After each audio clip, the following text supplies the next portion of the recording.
अविश्वास प्रस्ताव पर बोलते हुए राहुल गांधी ने सरकार को भारत माता का हत्यारा कहते हुए ये बयान दिया कि सरकार ने भारत माता की हत्या कर दी है मणिपुर में। और बीजेपी ने इसको मुद्दा बनाते हुए फिर से भारत की जनता को गुमराह करने की कोशिश करी, जबकि राहुल के बयान का जो अर्थ बीजेपी देश को बता रही है वो नहीं है।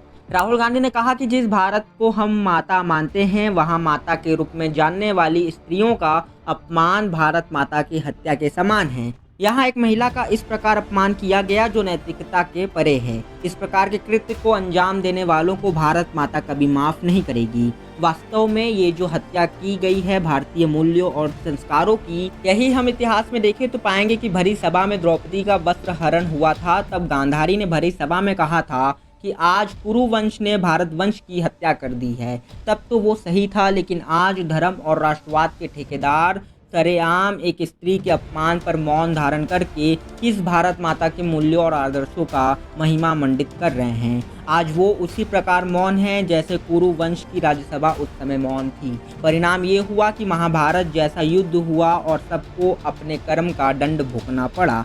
आज अकेले राहुल गांधी देश की सोई आत्मा को चिल्ला चिल्ला के जगाने का अकेला प्रयास करते नजर आ रहे हैं, लेकिन सरकार मौन रूप से इस घटना को नज़रअंदाज करके एक तरीके से इस घटना का समर्थन कर रही है। कारण जो भी हो, पर सरकार का मौन कई ऐसे क्वेश्चन खड़े कर रहे जिसका आंसर हर आदमी जानना चाहता है। हम कब तक धर्म, जाति और क्षेत्र की लड़ाई में लड़ते रहेंगे और हमारे नेता इसका वोट बैंक के रूप में लाभ लेते रहेंगे। आज जो मणिपुर में हुआ है वो कल देश के किसी भी राज्य में हो सकता है। फिर चाहे कारण जो भी हो, हम अपराध को अपराध के कैटेगरी में रखेंगे, उसे किसी भी तर्क से सही नहीं बोल सकते हैं। लेकिन आज दुख की बात यह है कि उस अपराध को अपराध ना मानकर उसे राजनीति रंग दिया जा रहा। बीजेपी उसके बचाव में चाहे जो भी बोले, लेकिन वो ये साबित नहीं कर सकती कि वहाँ मणिपुर में जो कुछ भी हुआ वो सही हुआ। उस पर सोने पर सुहागा तब हुआ जब देश की महिला कल्याण मंत्री स्मृति ईरानी भी संसद को गुमराह करने लगी और ऐसा नाटक करने लगी जो समझ के परे था।